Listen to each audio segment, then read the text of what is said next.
කොනිචෝ මිනාසන් food manufacturing field එක ගැන අද ජපානයේ ඉන්න වගේම ලංකාවේ ඉන්න කට්ටිය ගොඩක් උනන්දුයි. ඉතින් මං හිතුවා මේ ගැන යම් කිසි දැනුවත් කිරීමක් කරන්න කියලා, ඒ වගේම ක්ලාස් එකක් පටන් ගන්න කියලා. එතකොට මේ මුලින්ම කියන්න ඕනේ ෆුඩ් මැනුෆැක්චරින් ක්ෂේත්‍රය කියන්නේ මොකක්ද, මේ ෆීල්ඩ් එක මොකක්ද?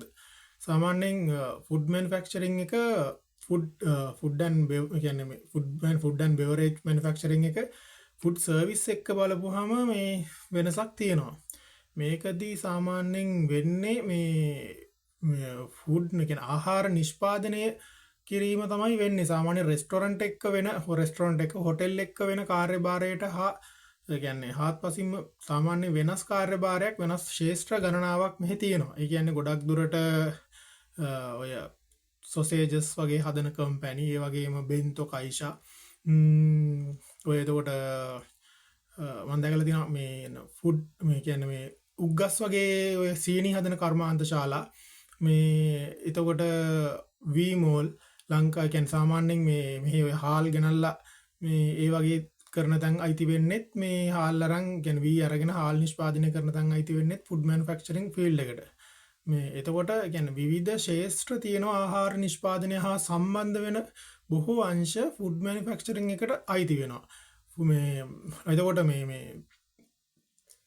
ෆුඩ් සර්විස් එක අපිට දැන් ලංකාවේ මේ දැනට අපේ කියන්නේ 50000 මේ ජපානයේ 50000 ශ්‍රමිකයෝ පිරුණාට පස්සේ දැනට නතර වෙලා වීමට නියමිත ෆුඩ් සර්විස් අංශය මේ හොටෙල් ඇන්ඩ් රෙස්ටොරන්ට් වලට විතරක් සීමා වෙච්ච එකක්.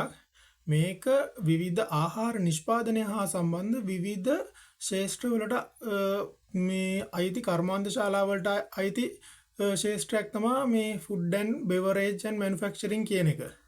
එතකොට මේක සාමාන්‍යයෙන් මේකේ රැකියා අවස්ථාවන් ඉතින් විවිධ අංශයෙන් තියෙනවා. ඉතින් මේ ගැහණු පිරිමි අපි ඇග්‍රිකල්චර් ගත්තොත්, කන්ස්ට්‍රක්ෂන් ගත්තොත් ගොඩක් දුරට මේ එන්න උත්සාහ කරන්නේ මේ පිරිමි අය. මේ පිරිමි කට්ටියට තමයි chances තියෙන්නේ. හැබැයි ෆුඩ් ඇන්ඩ් බෙවරේජ් එක ගත්තොත් ගැහණු පිරිමි දෙපාර්ශ්වයටම අවස්ථාවන් තියෙනවා. ඒක එක වාසියක්. මේ සාමාන්‍යයෙන් ඔය බෙන්දෝ කයිෂාවල වගේ ගත්තොත් ඔය අපි සුපර් මාකට් එක කියන්නේ ඔය මේ සූපා එක්ක වුණත් ඔය බෙන්තෝ බොක්ස් හදන ඒවා, කියන්නේ එක්ක සොසේජස් කෑල්ලක් තියන්න, මස් කපන්න, ඔය ෆුඩ් එකක පළතුරු වගේ පැක් කරන්න, ඒ වගේ දේවල් අයිති වෙන්නේ ඒකට. ඒ වගේ දේවල් වලට සාමාන්‍යයෙන් ගැහණු පිරිමි ભેදයකින් තොරව අපිට රැකියාව දෙන්න පුළුවන්. එතකොට සාමාන්‍යයෙන් මේ අපි සාමාන්‍යයෙන් දැන් මම වැඩ කරන කයිෂා එකේ දැනට තියෙනවා ඔය මේ දැන් බුතා කියන්නේ හරක් සහ ඌරෝ ඉන්නවා. ඒ සත්තුන් මේගෙන් මස් නිෂ්පාදනය කරන දේවල්, කියන්නේ වගේ සත්තු මරන්න නැහැ. ඒ මේ සත්තුන්ගේ සම්පූර්ණ කියන්නේ සත්තු මැරුවට පස්සේ ශරීර කොටස් සම්මානයෙන් ඇවිල්ලා අරගෙන ඇවිල්ලා ඒවා මස් කපන බුචරින් පාර්ට් එකක් තියෙනවා. එතකොට ඒ වගේ දේවල් සාමාන්‍යයෙන් ලංකාවේ ඉන්න කෙනෙකුට කරන්න අපහසු වෙන්න පුළුවන්. ඊට අමතරව සොසේජස් හැම් වගේ දේවල් නිෂ්පාදනය කරන දේවල්, ඒ වගේ අවස්ථාවල මේ ජොබ් තියෙනවා. එතකොට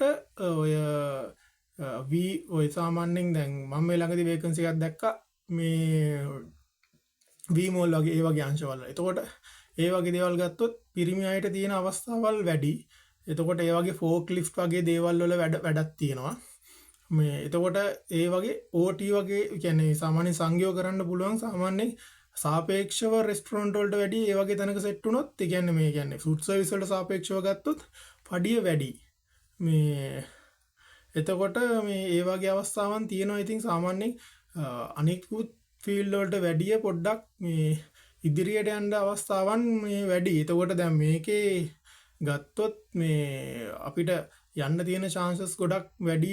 මේ වෙනකන් ගොඩක් දුරට ෆිල් වෙලා තින්නේ ෆුඩ් සර්විස් එකට අපිට තරංකාරීත්වය වැඩි වුණාට මේකේ සාමාන්‍යයෙන් තරංකාරීත්වය අඩුයි. ඒ කියන්නේ අපිට ගොඩක් දුරට කමියුනිකේෂන් සයිඩ් එක අඩුයි. සාමාන්‍යයෙන් මේ අපි ෆුඩ් සර්විස් එක්සෑම් එක ගියොත් ඔයාලා දන්නේ නැති ජපානයේ ඉන්න හැමෝම වගේ මේ එක්සෑම් එක සාමාන්‍යයෙන් කියන්නේ එක්සෑම් එක නෙවෙයි මෙන්ස් ටෙස්ට් එක උනත් මේ පාස් වෙන්න අමාරුයි. ඒ කියන්නේ අපේ කමියුනිකේෂන් ලෙවල් එක බලනවා. අපි කියන්නේ හෝල් එක වේවා, කිචන් එක වේවා, අපිට කමියුනිකේෂන් පාර්ට් එක වැඩි. ඒ වුණාට ෆුඩ් ඇන්ඩ් බෙවරේජ් මැනුෆැක්චරින් වල ලොකුවට ස්පෝකන් බලන්නේ නැහැ. අපිට යන්ත්‍ර සූත්‍රات එක්ක වැඩ කටයුතු කරන්න තියෙන අවස්ථාවන් වැඩි. ඊළඟටම වැදගත් දේ තමයි එක්සෑම් එකට කොහොමද ඇප්ලයි කරන්න කියලා.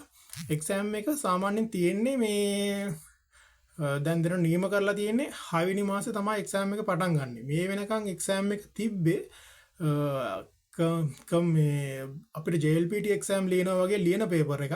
ඒ වුණාට මේ දැන් 6 වෙනි මාසේ ඉඳන් එක්සෑම් එක තියෙන්නේ කම්පියුටර් බේස්. ඒ කියන්නේ අපි JFT ලියපු ෆුඩ් සර්විස් ස්කිල් එක ලිව්වා වගේ කම්පියුටර් බේස් CBT ෆෝමැට් එකක් තමයි තියෙන්නේ. එක්සෑම් එක සාමාන්‍යයෙන් මේ සිලබස් එක ගත්තොත් මේ සිලබස් එක ෆුඩ් සර්විස් ස්කිල් එක කරපු ළමයෙකුට සාමාන්‍ය ලේසියෙන් අල්ල ගන්න පුළුවන්. එච්චර අමාරු නෑ. අනිත් ළමයිටත් අමාරු නෑ. මොකද මේ හරියටම කියන්නේ විභාගයට මුහුණ දුන්න මිනිස්සෙක් විදියට ඒක කරපු කෙනෙක් විදියට මම දන්නවා මේක කොයි විදිහටද වෙන්න ඕනේ කියලා. ඒතකොට ෆුඩ් ස්කිල් එක කරපු කෙනෙක්ට දැන් මේකේ ගොඩක් දුරට ෆුඩ් ස්කිල් එකේ හයිජීන් පැත්ත ඔයාලා කරපු කෙනෙක් නම් ඔයාලා දන්නවා ඇති. ඒකේ දැන් ඔය ගොඩක් පාර්ට් එක මේකේ කවර් වෙනවා. ඒ කියන්නේ ආහාර නිෂ්පාදනය හා සම්බන්ධව ගත්තොත් ෆුඩ් සර්විස් වලට තියෙන කොටස්, ඒ කියන්නේ සනීප ආරක්ෂාව හා සම්බන්ධ තියෙන කොටස් වලින් කියන්නේ සිලබස් එකෙන් 3 එකක් වගේ කවර් වෙනවා. ඒක හින්දා මේ ලොකු මේ අපහසුාවක් නැතුව අනිත් අයට සාපේක්ෂව ලොකු අපහසුකින් තොරව කරන්න පුළුවන්. ක්ලාස් එක ගැන දැන් මම ක්ලාස් එක ගැන කතා කරොත් ක්ලාස් එක මාස 2ක් වගේ කාලයක් කරන්න බලාපොරොත්තු වෙනවා අප්‍රේල් සහ මැයි මාසේ. විභාගය 6 වෙනි මාසේ තියෙන නිසා නැත්තම් මාසෙන් වගේ සිලබස් එක මට ඉවර කරන්නත් පුළුවන්. එදාට ක්ලාස් එක දවසට මම සම්පූර්ණ විස්තර ටික නෝට් ටික මම දෙන්නම් කිසිම අඩුපාඩුවක් නොවන විදිහට.